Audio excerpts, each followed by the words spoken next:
Yo les mecs, j'espère que vous allez bien, on se retrouve pour une nouvelle vidéo. Donc aujourd'hui mec, des informations sur GTA 5. Donc avant que la vidéo commence, je t'invite à lâcher un gros like, à commenter, à t'abonner et à partager d'un maximum de tes potes pour qu'un maximum de tes potes soient au courant et qu'on commence à se créer une communauté tous ensemble. Donc petite parenthèse aussi, avant le début de la vidéo, tout simplement, n'hésite vraiment pas à te rendre dans la description de la vidéo pour m'ajouter sur mon Snap, mon Skype et mon Twitter. Je compte sur toi si t'as des questions à me poser, etc.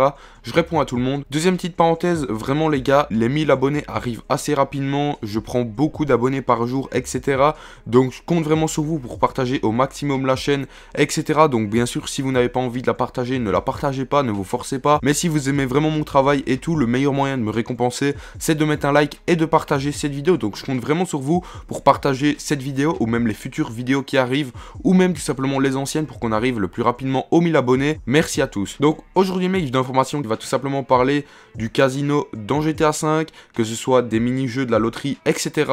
Tout ce qui tourne autour du casino, je vais vous donner plusieurs informations. Donc bien sûr, avant que la vidéo commence, je tiens quand même à dire que ce n'est que des suppositions, rien d'officiel, etc. Je le répète bien au début de la vidéo. Donc tout simplement pour commencer, au tout début, ce qu'il faut savoir, c'est que le DLC du casino, de la loterie, etc. est énormément demandé en même temps que les DLC police, etc. C'est quand même un des DLC le plus demandé, ce qui serait déjà une possibilité numéro 1 de pouvoir avoir apparaître ce DLC dans GTA 5. Les gens l'ont quand même demandé depuis le début du jeu, ce qui fait quand même depuis 2013, les gens commençaient déjà à demander le casino. Ce qu'il faut savoir aussi, c'est que tout simplement Rockstar, avant la sortie du online, etc., avait prévu quelques missions en rapport avec le casino, mais ils les ont retirées au dernier moment, ce qui voudrait dire que l'intérieur du casino est déjà modélisé, etc., et qu'il ne devrait pas faire de travaux graphiques pour avoir un casino, alors qu'il est déjà fait. Le deuxième petit point, c'est tout simplement, en fait, ce qu'il faut savoir, c'est que sur GTA San Andreas, vous pouviez déjà parier de l'argent, etc.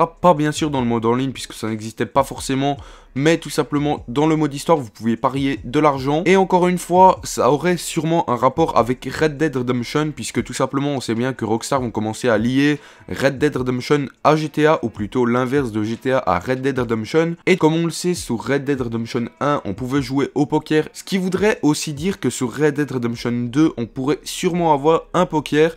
Et comme je vous l'ai dit il y a quelques instants, GTA 5 serait commencé à lier avec Red Dead Redemption 2, ce qu'on pourrait aussi avoir une arrivée du casino dans les prochains DLC. Malheureusement, vous allez me dire, le pari d'argent, etc. n'est pas vraiment autorisé dans tous les pays. Enfin, il y a plusieurs règles dans chaque pays. Même que c'est tout simplement dans un jeu vidéo, les gens mettraient carrément de l'argent dans le jeu vidéo pour parier sur GTA, ce qui serait comme, en fait, tout simplement un tirage au sort dans la réalité. Donc c'est peut-être pas autorisé dans tous les pays. Et ça, c'est un point négatif par rapport au casino, tout simplement, puisqu'il y a alors certaines personnes ne pourront tout simplement pas parier. Bien sûr, tout simplement, le DLC casino, loterie, mini-jeu, poker, etc. n'arriverait pas comme ça, juste par exemple Rockstar, à un moment dans le lancement du jeu, vous mettrez, voilà, le casino est ouvert, etc. Ça serait un peu bizarre, donc Rockstar ne vous mettrait pas le casino dans le jeu, tout simplement. Donc pour moi, la possibilité numéro 1, ce serait que le casino puisse sortir, comme je vous l'ai dit au tout début de la vidéo, en même temps qu'une activité braquage. Donc une fois par exemple qu'on aurait braqué le casino, on pourrait tout simplement rentrer dans le casino, on aurait un accès libre, etc. et pouvoir jouer au casino. Ou le numéro 2, c'est tout simplement que ça serait un local, par exemple, un repère pour un gang, et là ce serait par exemple le casino qui serait un repère pour les joueurs et pour pouvoir faire des échanges illicites. Donc voilà les mecs, j'espère que cette vidéo vous aura plu, j'espère que j'aurai été complet au maximum. Comme je le répète à chaque vidéo, si vous avez des trucs que vous n'avez pas forcément super bien compris, n'hésitez vraiment pas à me le demander dans les commentaires de la vidéo. Donc moi je vous laisse là-dessus, n'hésitez vraiment pas à attendre dans la description pour m'ajouter sur mon Snap, mon Skype et mon Twitter. Moi je vous laisse là-dessus, ciao ciao.